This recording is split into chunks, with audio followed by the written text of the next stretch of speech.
Let's grow up, huh? If we let go of this place, we'd at least make some money, right? That's good enough. When I finally returned to my hometown after a long time, I found out that the restaurant owned by my childhood friend, Emily, was facing the threat of closure. The cause was this thug-like man who was pressuring them to vacate. He had been slandering the restaurant, driving customers away. Don't you have any humanity? Resorting to threats like this. I couldn't help but shout. I couldn't stand this guy trampling over the place that Emily's family had worked so hard to protect. In this world, it's all about money. The strong win. Right. You know that well, don't you? Hut Emily. He sneered at Emily, mocking her. I could feel her anger and sadness. I couldn't let these people take away her precious place. I was determined. I'll protect this place and her, no matter what it takes. Feels nostalgic. I was feeling nostalgic about my hometown scenery after being away for so long. My name is David Thompson. I've finally got some extended time off, so I'm visiting my parents' house after several years.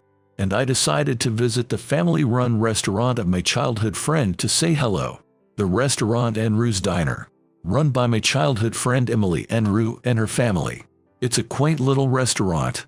The place used to be quite prosperous when I was little, but now, seeing it after a long while, it seemed to have significantly run down compared to before.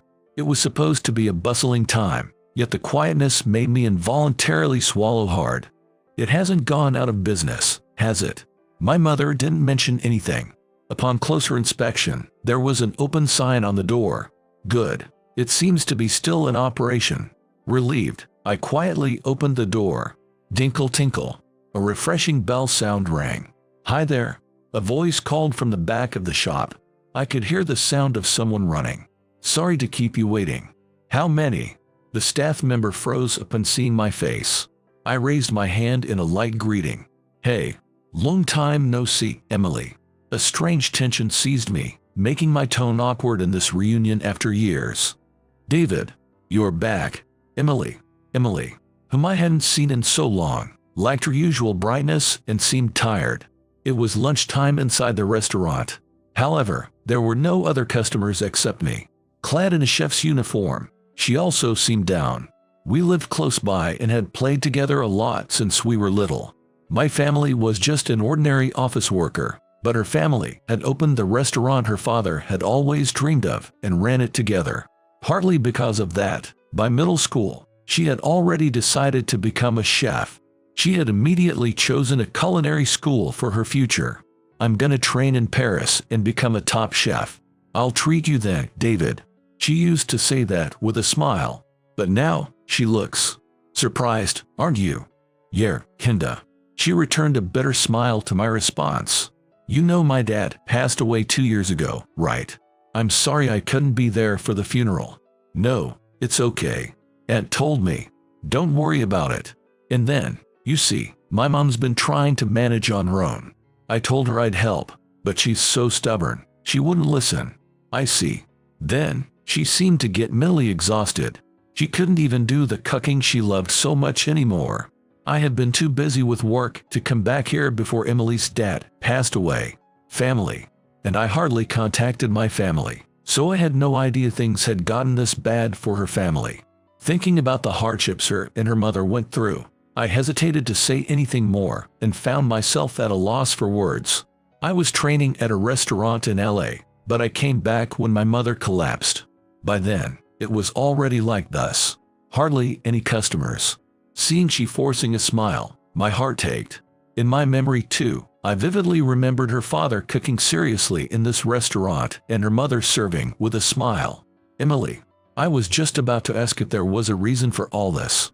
The door to the shop was flung open roughly, and the jumbled sound of the doorbell rang out. Hey, looks dead in here today as well, huh? The one who entered was a man with a rough demeanor. What do you want? Emily's tense voice was thrown at the man. Emily, don't be so cold. I'm not here to start a fight, you know, he said, smirking and laughing. What a rude guy. As I stared at him, he seemed to notice my gaze and glared back. What are you looking at? He was just like a thug. He's my childhood friend. Don't try anything funny, or you won't get off easy. She stood in front of me, boldly confronting the man. Man, childhood friend, huh? Well, whatever. So, about that thing we talked about last time. I've told you several times. The answer is no. Damn it. You really don't get it, do you? If you don't give in, things might get much worse, you know. Anger flickered across Emily's face at the man's words. It's because of you, Mr. Harris. You're the one who posted all that nonsense about our food being bad and the place being unhygienic. That's why things are like this. Calling it nonsense, that's quite the accusation.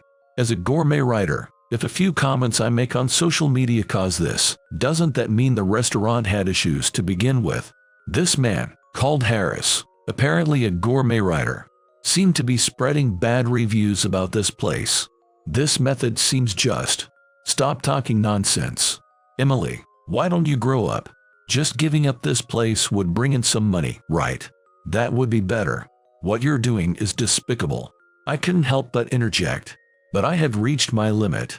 David, can the outsider stay out of this? How can I stay quiet hearing such nonsense? Writing lies to ruin the reputation and then doing whatever you want. How can you shamelessly do that?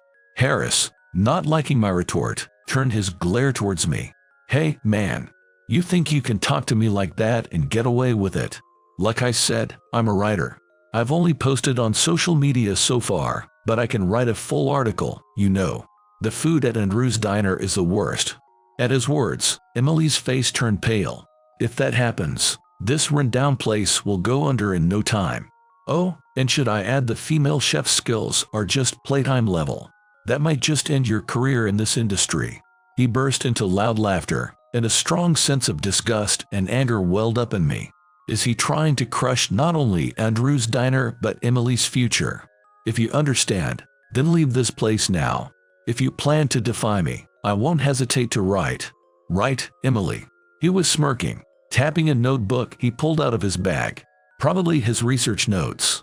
Emily remained silent, glaring at him. A writer? That's laughable. You're nothing but scum with no human decency. Harris flinched slightly at my words. Scum? Ha! Fine by me. As long as I make money. Who cares about the truth? I'm just supplying what the world wants. Unashamedly, he continued to pile on more words. I just lit a little fire. It's this place's fault for going downhill with just that. Her mother's stubborn, but the daughter's just the same. She's gonna suffer because she doesn't know when to back off. Enough already. When I was about to grab him in my fury. Get out of this restaurant. We won't let it close down. I will protect it no matter what. Emily's outcry made his flinch. Surprised by a shout I'd never heard from her before, I regained my composure. Is it Harris, right? If you intend to stay any longer, I'll call the police, all right, I declared, holding my smartphone. Damn. Well, you better leave fast. Apparently, the mention of the police was a concern for him, and he left the restaurant with a parting shot. The inside of the restaurant became quiet again. Emily, who had been breathing heavily, approached the door and switched the sign to closed. David, I'm sorry. I got you involved. No, it's my fault too. We apologized to each other, and a silence fell. Hey, Emily, would you mind telling me what's going on? She hesitated at my words but then began to share her situation. You know how I mentioned my mother collapsed earlier. There's this resort development plan coming up in the area, and the company leading the project proposed that we vacate. But she didn't want to give up the shop filled with memories of my dad, so she refused. Then Harris started coming to the restaurant. He complained about finding a bug in his food. Mom handled it sincerely, but by the end of the day, he had posted a negative review on social media. The owner of Andrew's Diner is overbearing and the worst. Found a bug in the food. Concerned about hygiene. From that day on, we started receiving complaints almost daily. In no time, the restaurant's reputation plummeted to the worst. Even when there were no customers, there were daily complaints posted on social media. The complaints she spoke of included common ones like the food isn't good, the restaurant is dirty, and the staff is unfriendly. Although the name was Andrew's Diner, there were complaints about items not even on the menu, clearly indicating they were just harassment. As the harassment continued, the demands to vacate only got worse. and Mom became unable to cook. The doctor said it's likely psychosomatic, and that she won't get better right away. Hearing that, I decided to come back here. I wanted to protect this shop that she had protected. She continued to speak, her eyes cast down. Since I've been back, I've realized how much she suffered. We'd get phone calls every day with someone yelling at us, and the complaints kept coming. Harris would frequently show up, just like today, saying vacate soon. Mom's collapse was because of him. Ever since he started coming around, our place has. It was when she clenched her fists tightly. The door to the shop opened. I braced myself, thinking Harris had returned, but it was Emily's mother who stood there. Emily, you didn't come back, so I wondered what happened. Oh, is that David over there? I'm Em. It's been a while. Well, you've grown so much. Mom, you shouldn't be up, and you're underdressed. Emily rushed over to support her mother. It's okay.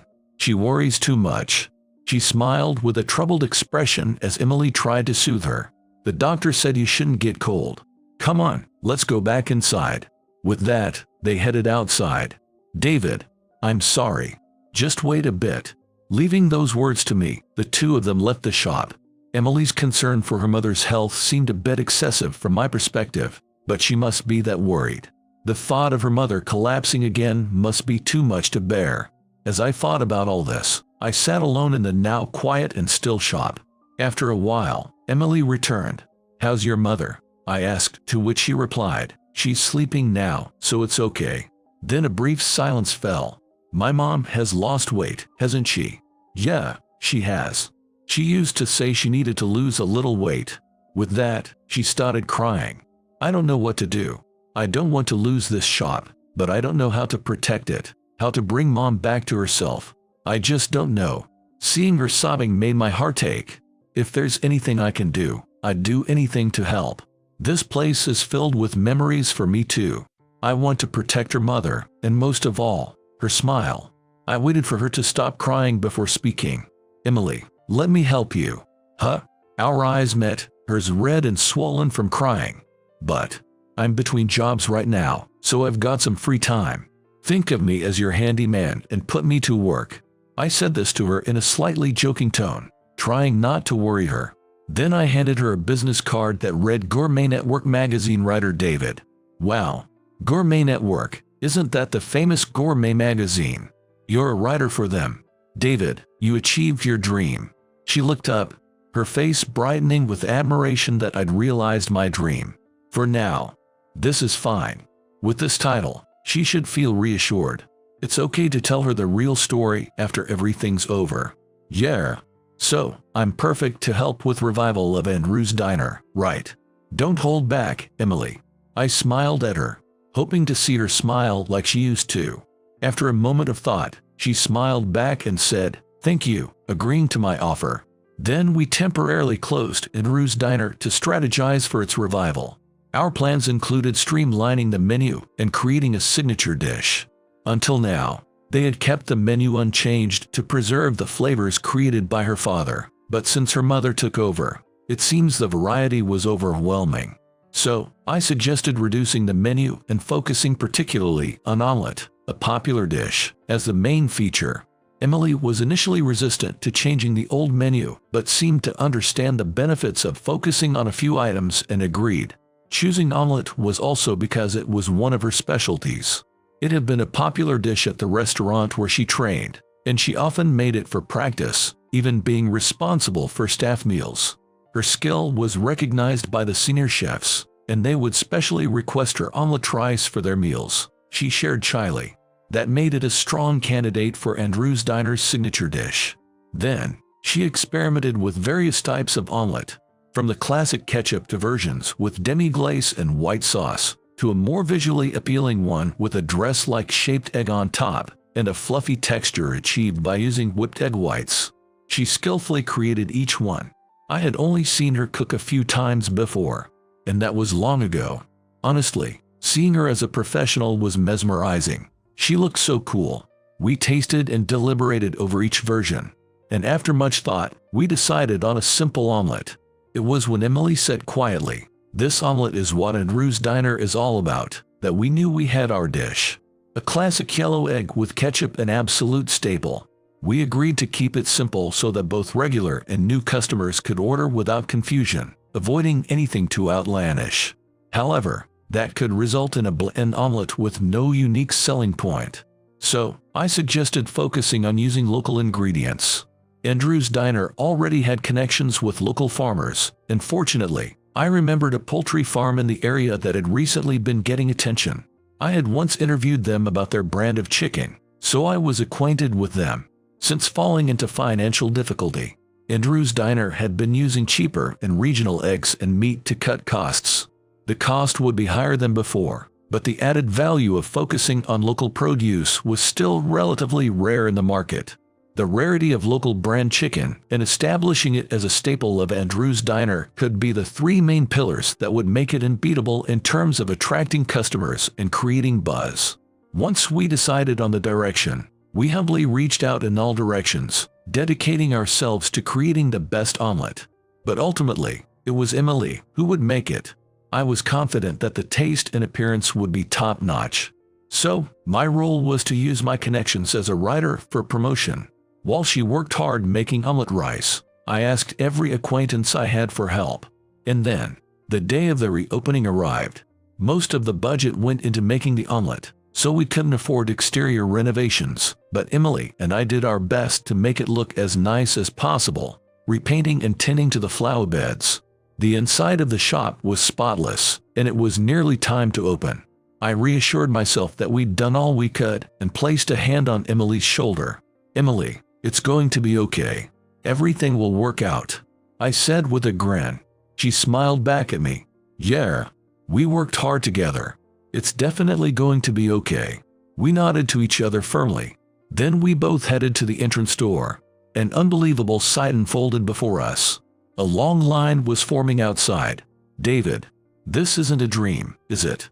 "Yeah, it sure isn't. What should I do? I feel like crying." Hey, the real work starts now.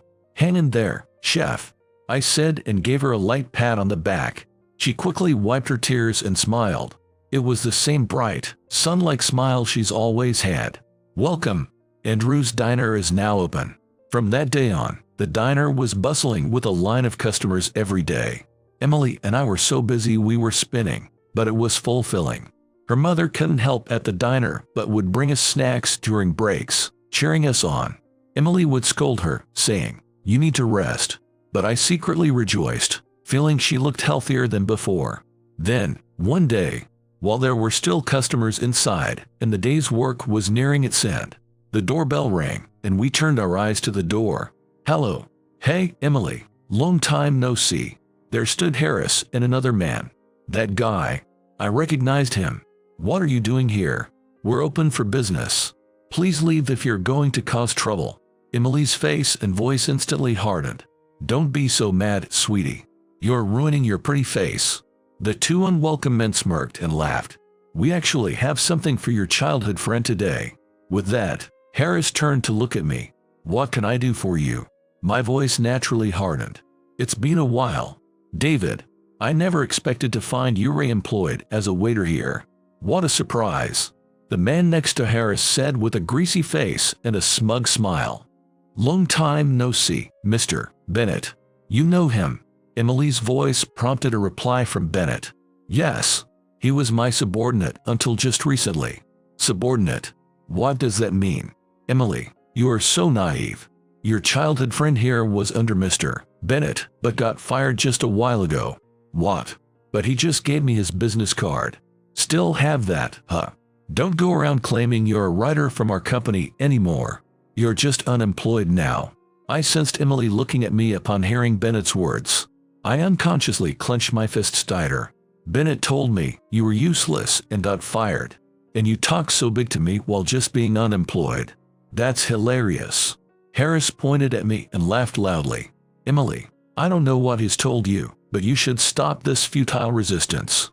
Do you want to experience having no customers again like before? He's right. You'd better hand over this place soon. David might seem trustworthy, but he's incompetent. Any success he seems to have is just a fluke. The more you resist, the deeper the wound will get. He then took a step closer to Emily. I hope you're not foolish enough to make the same mistakes as your mother. He chuckled sinisterly. I stepped in between Emily and Bennett. Don't come any closer to Emily. Hilarious. Playing the knight, are you? Incompetent yet trying to play the protector. And yet, you can get women. Please leave. Emily, standing behind me, spoke up firmly to Bennett and Harris. This shop is recovering thanks to him. He's not incompetent. I believe in him. We won't lose to you. Neither my mother, he, nor I will bow to you. She stood there, more confident and assertive than ever before. Applause and cheers erupted from the customers in the shop. Only then did the men seem to realize there were customers inside. Their faces quickly changed, and they left the shop without another word. We apologize for the disturbance. Emily expressed apology. Don't worry about it. And by the way, you two were awesome. Yeah, true. It's good to speak up to such nasty people. It felt refreshing. Unexpected praise made Emily and I exchange glances. As an apology to the customers who witnessed the scene, we went around offering drinks and desserts, and we successfully closed the day's business. After closing, I confessed the truth to Emily in the quiet of the shop. Just as Bennett and his associates said, I had already quit my job and was currently unemployed. I had become a writer, but I ran away halfway through my dream. I planned to tell the truth after everything was over. She listened quietly as I spoke. So that's it. But David, there must have been a reason you quit, right? I remembered the day I was fired by Bennett. Write the article with this evaluation. Understand? He handed me documents filled with harsh criticism of a long-established restaurant. I can try this. It's too far from the truth. He slammed his desk. The vibration caused the documents stacked on top to flutter and fall to the floor. David, I didn't ask for your opinion. I told you to write. The Gourmet Network magazine, published by a major publisher, was a top-selling, famous gourmet magazine, known for its wholesome content. However, since Bennett took charge, we writers were forced to write nothing but lies. Those who strongly opposed were one by one fired by him. Thanks to that, half of the current writers were people loyal to him. Rumors were swirling that he was getting kickbacks for damaging the reputation of restaurants through his articles, driving them to closure or downsizing. And now, he was asking me to write a false article. Of course, I had no intention of agreeing. Mr. Bennett, this way of doing things is wrong. If we continue like this, our magazine will be abandoned by readers and those who agree to be interviewed. Shut up. You know what happens if you talk back to me, right? His words had always frightened me, but I was fed up with this life. I didn't become a writer to pen lies soaked in money. I refused to write it. I found myself shouting. The cronies behind him let out a smug vibe, and upon hearing my words, Bennett, without a twitch of his eyebrow, informed me that I was fired. I lied about achieving my dream. The truth is I ran away. Pretty pathetic, right? As I spoke, tears started to well up in my eyes. The world of food writing that I had so dreamed about. I couldn't say anymore that it was all for Emily. Crushed by the harsh reality and unfairness, I had run away. The next moment, I felt pain on both cheeks. Emily had slapped me. Stupid David. There's no need to be down. It's okay to run away. Better than writing lies you don't believe in just because someone says so. Her words hit home. Dreams can change with time. Right now, I'm not in Paris. I'm here, right? It's okay for your dreams to change too, David. Her smile was right in front of me. I was saved by the David I know now. Because of you, customers returned to Andrew's diner. I found the courage to stand up to those guys. All thanks to you. My mother, the shop, and I. We all needed you, David. Emily. Her smile blurred. Before I knew it, I was crying. Still a crybaby, David. Her teasing voice was shaking too. She said I had saved her, but I was also saved by her.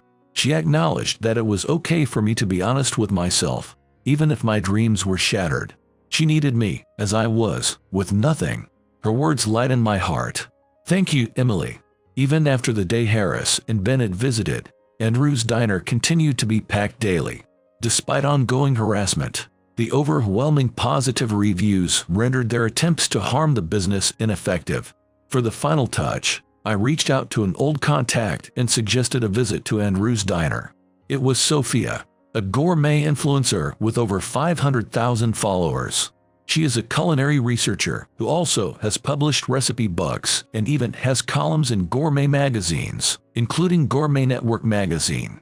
Back when both she and I were just starting out, we had the opportunity to work together, hit it off, and have since become friends, sharing a bond even outside of work.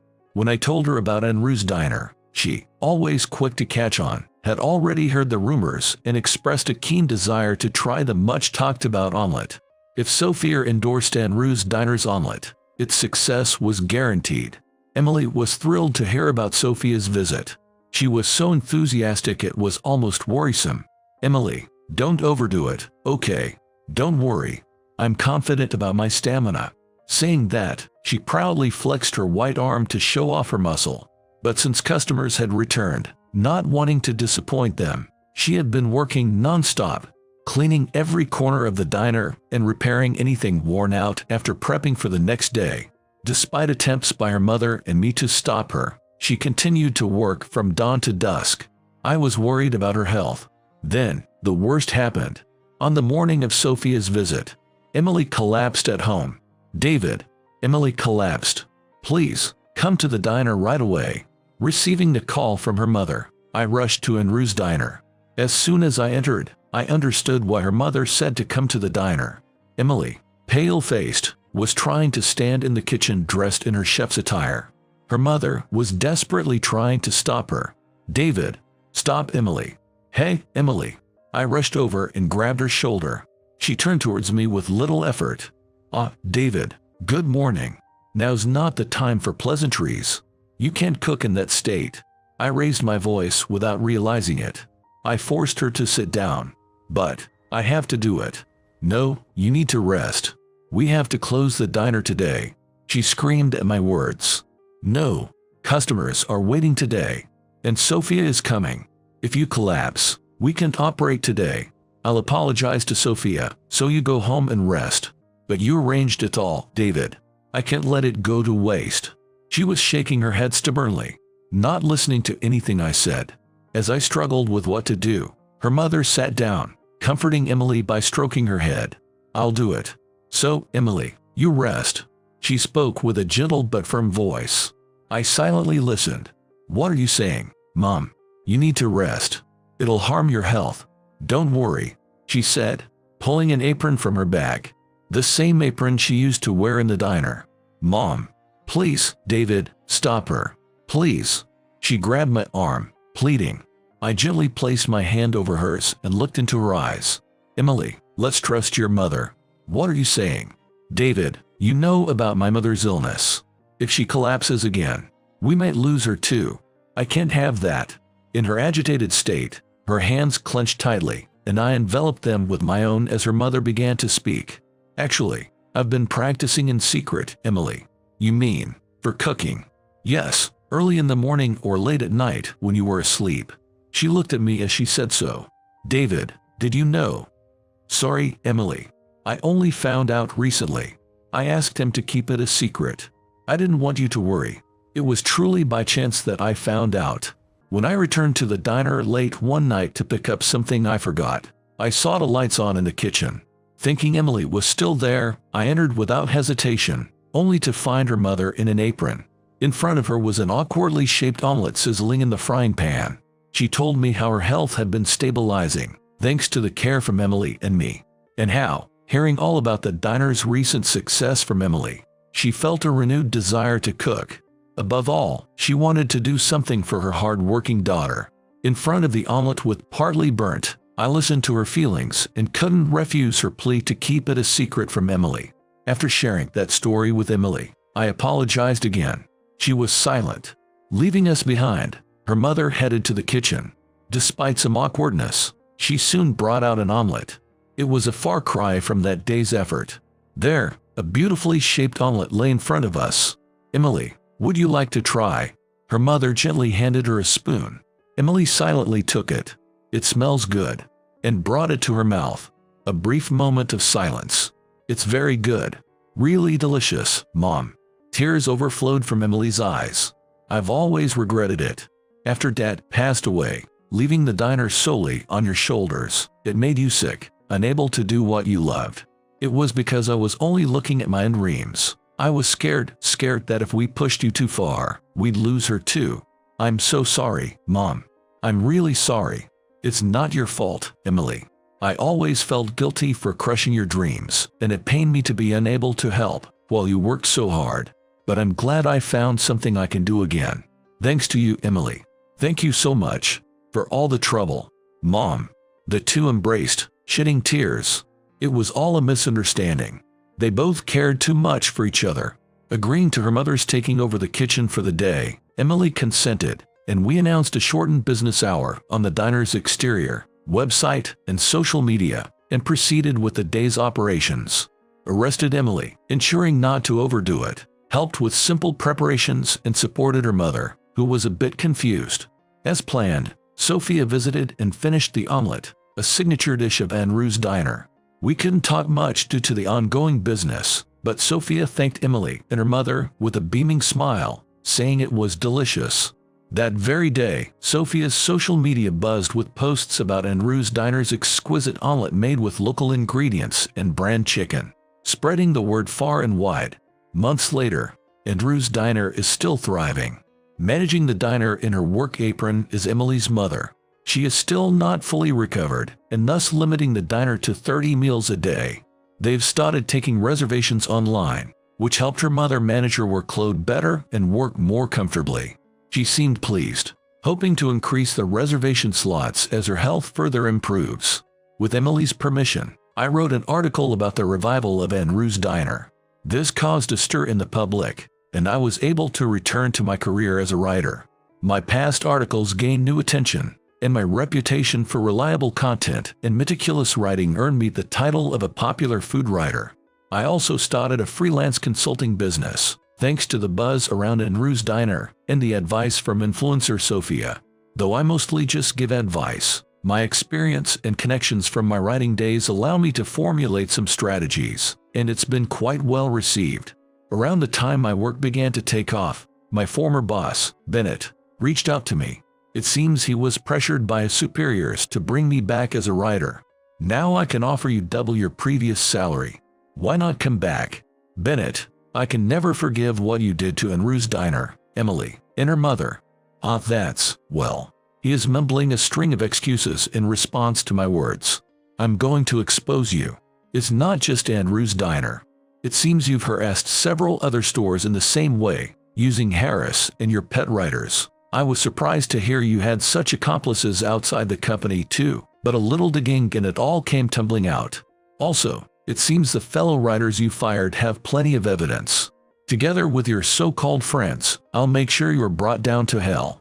Look forward to it. At my words, he was left speechless. I hung up the phone without further concern. The truth was, I had gathered ample evidence.